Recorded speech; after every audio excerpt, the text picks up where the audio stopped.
जादुई टीवी। सुनो, तुम्हारे बाबूजी तो कब के गुजर गए। अब उनका जो सामान है वो पड़े पड़े कबाड़ा हो रहा है। बेच ही दो, कुछ पैसे आ जाएंगी। बात तो सही है। अगले संडे फुर्सत में यही करेंगे। अगले संडे रोहित सारा सामान कबाड़ी को घर बुला के दे देता है। तभी उसकी नजर बाबूजी की पुरानी टीवी पर जाती है, जो इतने सालों तक कूड़े में पड़ी थी, फिर भी चमचमा रही थी। टीवी तो देखो, जैसे एकदम नई हो। हाँ, बाबूजी को टीवी देखना बहुत पसंद था। उनका सपना था कि वो टीवी पे आए। एक बार मौका भी था जब वो अपने गांव के गाने सुनाने किसी चैनल पर जाने वाले थे, पर मैं और मेरा भाई लड़ पड़े और बाबूजी को घर पर ही रुकना पड़ा। चला के देखें क्या? हाँ हाँ, क्यों नहीं, देख लेते हैं। पर शायद ही चले। बाबूजी ने उस लड़ाई के दिन के बाद टीवी देखना ही छोड़ दिया था। टीवी चालू करने के लिए उसमें केबल वायर लगा दिया जाता है। एक न्यूज चैनल चालू हो जाती है। स्वर्ग की सीढ़ी के रास्ते हैं तीन, तीनों के तीन रास्ते हैं संगीन। पहला रास्ता है सांप की बीन, दूसरा रास्ता घर में बिछा कालीन, तीसरा रास्ता कलकत्ता से चीन। ये क्या बकवास खबर है, कुछ अच्छा लगा दो। अरे आप बोलो तो सही, कोई अच्छी खबर सुना देता हूं। मेरा तो काम ही खबर देना है। अरे बाप रे, टीवी बात कर रही है। हाँ, ये न्यूज वाला मुझसे। हाँ हाँ, आपसे ही तो बात करूंगा ना, आपके घर में हूं तो। अरे, ये सपना है क्या? तुम हमसे बात नहीं कर सकते? अरे सपना नहीं भाई साहब, ये टीवी जादुई टीवी है। बोलो, क्या खबर सुननी है, वरना ब्रेक लेने का टाइम आ जाएगा। सुप्रिया घबरा के टीवी बंद कर देती है। वो क्या था? अरे एक बार और चालू करके देखे, फिर से बात करेगा तो चैनल बदल देंगे। सुप्रिया फिर टीवी चालू कर देती है। अरे ऐसा कोई मुंह पे टीवी बंद करके जाता है क्या? मुझे बुरा लगा आपका नेचर। चाय पानी तो पूछो। सुप्रिया टीवी के बटन से चैनल बदल देती है।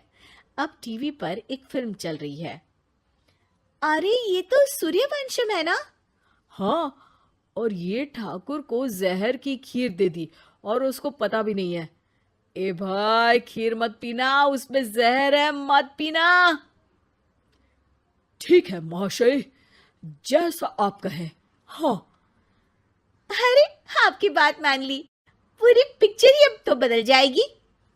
मतलब ये सच में जादुई टीवी है? तभी वहां कबाड़ी आ जाता है। भैया, टीवी के 150 रुपए दूंगा, चलेगा? अरे 1.5 करोड़ में भी ना दे तुमको ये टीवी हम। अरे 1.5 करोड़ खरीदने को होते तो तुम्हारे घर में ये पानी चाय नहीं पीता, अंबानी या टाटा के घर बैठा कोल्ड कॉफी पीता। रोहित कबाड़ी का हिसाब करके उसे वहां से चलता करता है और अपने भाई शशिकांत को फोन लगा के बुलाता है। शशि थोड़ी ही देर में वहां पहुंच जाता है। क्या हो गया भैया? अरे बाबूजी का टीवी याद है? हाँ हाँ, जिसमें घुसे रहते थे हमेशा वो, और अपने को कुछ नहीं देखने देते थे। अरे वो अब जादुई टीवी बन गया है। भैया, आपकी बकवास करने की आदत अब तक नहीं गई।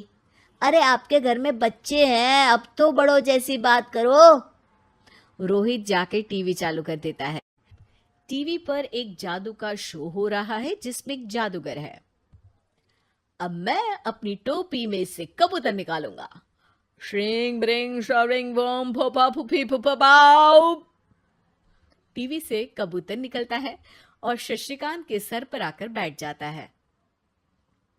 भैया, ये क्या हो रहा है? भैया इसे उड़ाओ। ए कबूतर, जा जा, कबूतर चल निकल। अब मैं टोपी में से सांप सुनते ही शशिकांत कांप जाता है और भाग के टीवी बंद कर देता है। भैया, सॉरी भैया, मैं समझ गया ये सच में जादुई टीवी है, पर एक बार और ट्राई करते हैं। पर भाभी, कोई दूसरा चैनल लगाओ। हाँ, जिसमें डर ना लगे। सुप्रिया टीवी चला देती है और न्यूज लगा देती है। अरे कितने दिनों बाद मुझे याद आया, बताइए क्या खबर सुनाओ। और ये नया आदमी कौन है? ये मेरा भाई है शशिकांत। ओह यस, वही है ना जिससे तुम लड़ लिए थे किसी बात पे, और तुम्हारे बुढ़ाओ पिताजी गुस्सा हो गए थे और टीवी को संन्यास दे दिया था। हैं? तुमको कैसे पता ये सब? इस टीवी में रहने वाले आदमी से लेकर कबूतर तक को तुम्हारे बाबूजी और तुम्हारी बातें पता है, इसलिए तो ये जादुई टीवी है। ये टीवी क्या कर सकती है वैसे? तुम जो मांगो दे सकती है। कहानी बदल सकते हो, खबर बदल सकते हो, कोई चीज मांग सकते हो। अरे भैया, ये टीवी मैं लेके जा रहा हूँ। बाबूजी का लाडला तो मैं ही था ना। अरे ऐसे कैसे? मैं बड़ा बेटा था, अब तक मेरे घर में टीवी थी ना। अब तक कहाँ गए थे पिताजी के लाडले? तुम्हारी गलती का एहसास भी है।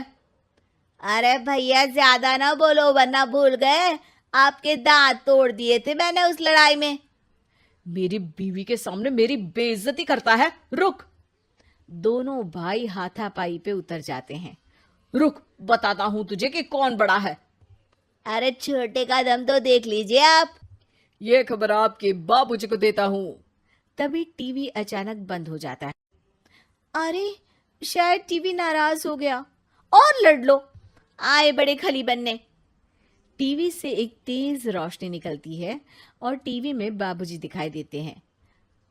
बापूजी आप? इतना चकरा क्यों रहा है? अपने बाप को नहीं पहचानता क्या? ये तो ऐसा ही है बाबूजी।